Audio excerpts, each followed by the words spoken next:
Hi all, Brian James here.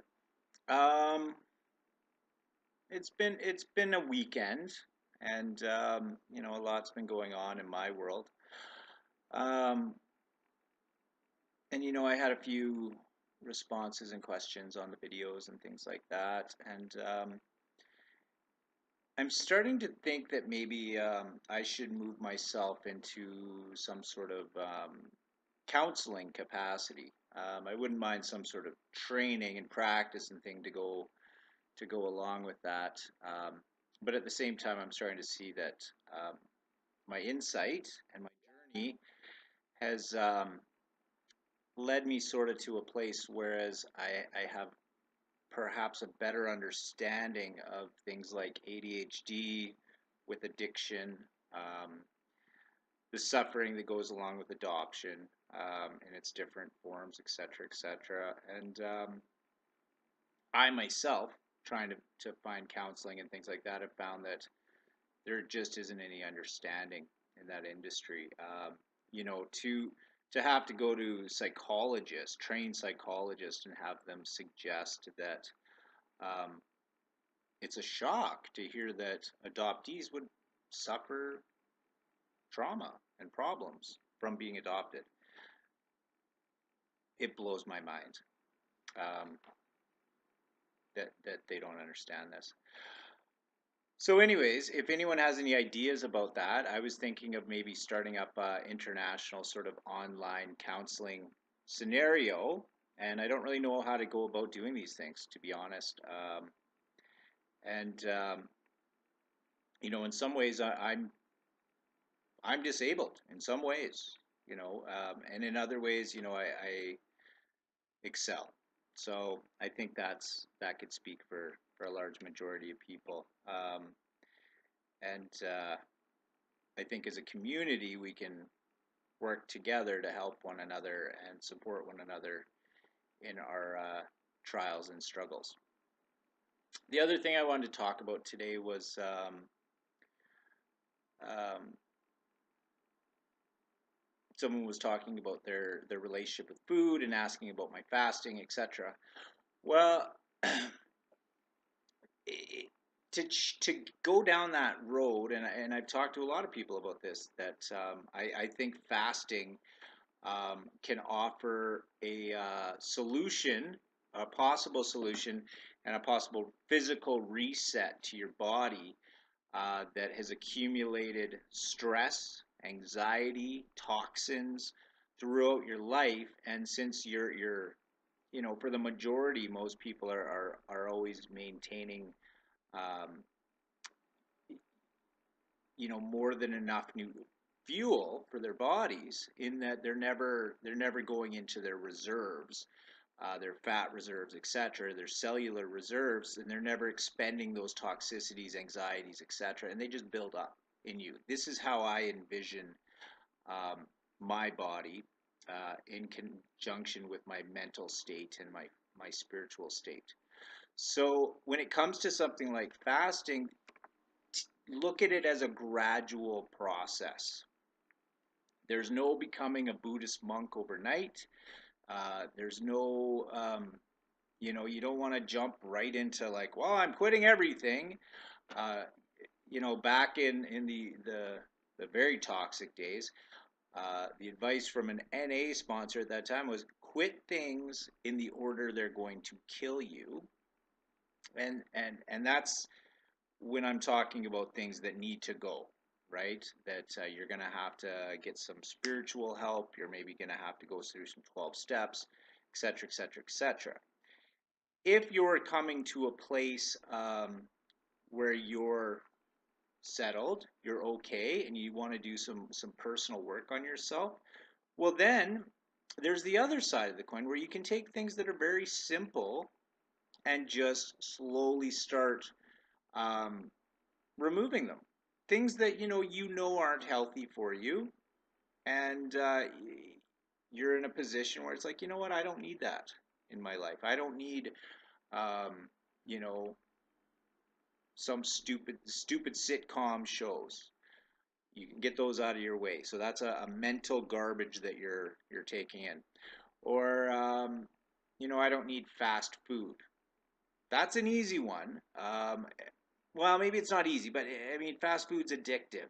I mean, it's high, high, high in calories, but there's no nutrition there. And if you stop for a second and think about it, you feel like crap after you eat it in most cases. So, if you're in a good place and you're able to start maybe cooking more for yourself, exploring healthier nutrition, get rid of the fast food. Just ditch it. Say, I'm not going to eat at McDonald's, Dairy Queen, A&W, wherever anymore, and get that out of there. And after 3 weeks of doing that, it'll just become habitual. So if you can get it on board with something and get 3 weeks of that in there, it'll become habitual and it won't be a chore anymore. It won't be that hard. It'll slowly get rid of it. And as you go along that path, I think what you'll find, like me, is that a path opens up for you. And the next step becomes apparent. And if you are connecting with your higher power or spirituality and whatnot, you can ask for that guidance into your life. And there's so many ways of looking at that, and you don't have to get turned off by a spiritual ideology. You can look at it in the way of psychology as well, that you're asking something into the world and your subconscious is picking it up and helping you along with it, right? There's that way to look at it as well. So, anyways, and then I guess the other thing I wanted to talk about was loss for the adoptees, personal relationship losses. Um,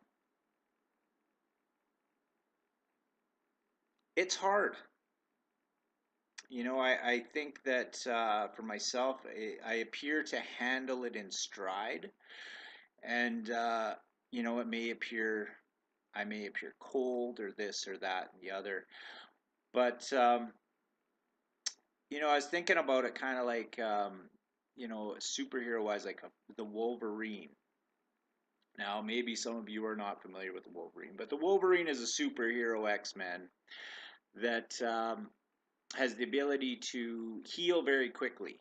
And then he was taken, and they basically made his skeleton coated with adamantium, which is some extremely hard metal alloy, and he has the ability to pop these metal knives out of his fists. But each time he does it, he's popping knives through his skin, and it hurts. And I think that's something we forget about um, with Wolverine, that when he goes through all this for the benefit of being a superhero of mankind and stuff, that it hurts. That every time he gets stabbed or pops his knives out or whatever, that he goes through pain. And because he's going through it constantly, we seem to forget that he's suffering. And I think that's maybe what the adoptee deals with, is that from the get-go we are in pain. We are, have been, and will be dealing with loss throughout our entire lives, and will be dealing with pain throughout our entire lives. Now, sure, there's some reprieves in that, and we find ways to connect with others and try to find love and feel love. But I don't think we're ever going to retrieve that unconditional love. And the only way to do that, I think, for ourselves is to find a very enlightened group of people who are well above the petty jealousies and physical things like that. Um, and that's hard to find. I mean, though, in the Western culture, I mean, that would have been I think, a very mature spirituality or mature spiritual sort of community that I don't see existing too much in the world on the ground floor anymore. So, as an adoptee and as part of my behavioral issues and problems and being a chameleon, um, when I've met people or befriended people or been involved in people, I quite often adjust to them, right? I want to be, if I want to be accepted by them, then I bring my resources together to form something to help them enjoy me and to, for their benefit, to make them happy, and then that makes me happy. And I think in the way we do this, because it started as a baby, we had to. Um, I think it's become our second nature, and I believe that in this process that we run into, and maybe the other viewers who aren't adopted and whatnot can answer this question for me a little bit. In that, when they have adopted friends, are these people very special to them? Do they have a quality perhaps they can't put their finger on, and yet they feel a close bond sometimes with these people? And do they feel possessive of these adoptees? Is that something that happens? Because it almost feels as if the adoptee is just for them. And I think maybe that's a behavior that we've maybe developed, or maybe that I've developed, and I don't know if this is a commonality amongst my brethren, but we we become like a substance. We become addictive in that people want us, but maybe not maybe not fully in the way that's healthy for us.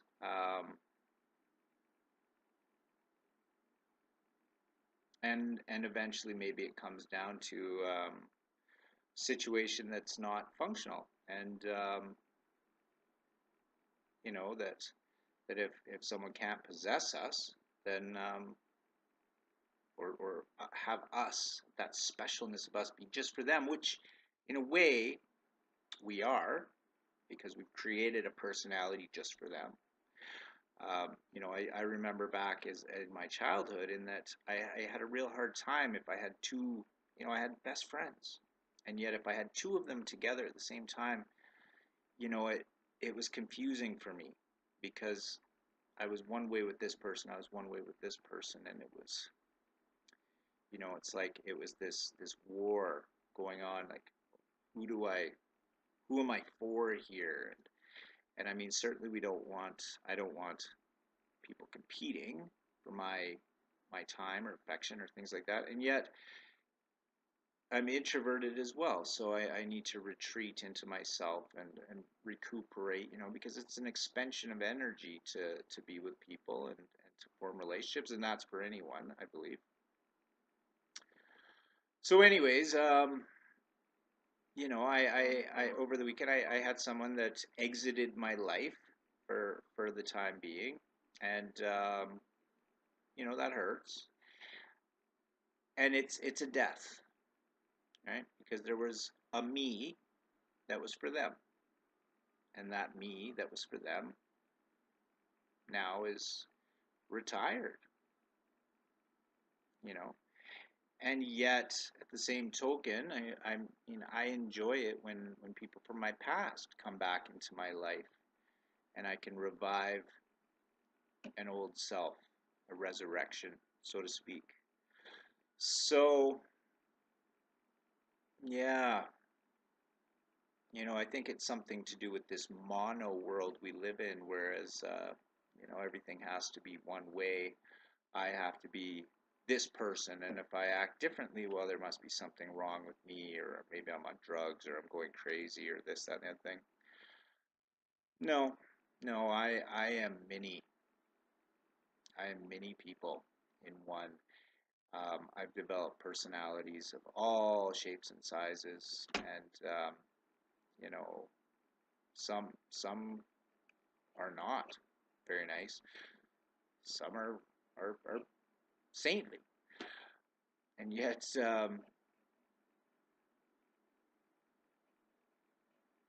I think it's because I was designated to the part of a no one. Um, because ultimately, what are you saying when you take a baby and put it wherever the hell you want? You're saying that, eh, this is no one, so it doesn't matter where we put them. Right? They can be anyone, and that's a self-fulfilling prophecy in a way. And now I can be pretty much anyone, you know. Um, yeah. Sorry, I'm a little bit lost in my contemplations, but um, again, I'd like to just thank you all for coming to my channel and listening to me, because in this process that I'm going through here and being able to dump onto the internet blindly, um, to an audience, it does allow me to start forming the larger personality of myself, and to share with all of you.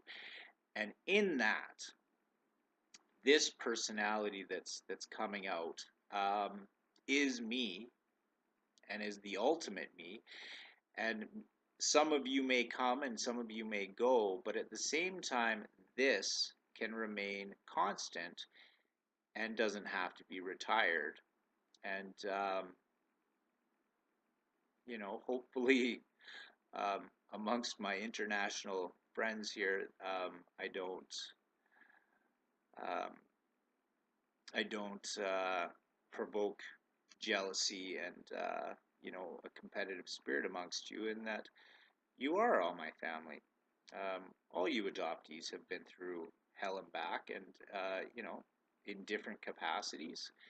But at the end of the day, you all lost your family, and so did I. And I've lost families upon families upon families, throughout my life, because people come and go, and jealousy gets in there, and negative emotions and things, and I become abandoned over and over and over, like Wolverine, with his claws popping out and healing over and over and over. And I will heal over and over and over, but it will hurt every single time. So, all that being said, um, if there's people out there that understand how I could possibly transition myself into, maybe an online counselor of sorts, uh, I don't expect to charge absorbent amounts of money, but at the same time, maybe on some sort of voluntary basis, that, if someone's feeling, that they need my ear, and feel that I have some value, that they can pay what they feel is fair. And I've gotten myself to a point in life where I don't need a heck of a lot to survive, but at the same token, I could probably do this and enjoy it, 8 hours a day, every day. And even if I made, 50, 60, $100 a day, that would be more than ample, for me to survive and do this for the rest of my life, and hopefully, be a hub for other adoptees and people with traumas, addictions, um, even up to the point of me helping you buy a car, because I used to work in the car industry. I know the ins and outs. So if you're scared to go in there because you feel like you're going to get taken advantage of, which you may, I can certainly walk you through the process and help you buy a car even. So I don't know. I I throw myself out there to the world as, you know, how can I be of service to you folks, and how can I survive, and does the world want me to survive? Because that's still up in the air sometimes. So have yourselves a great day, and I'm glad you're here for me, and it means a lot. Thank you so much. Bye bye.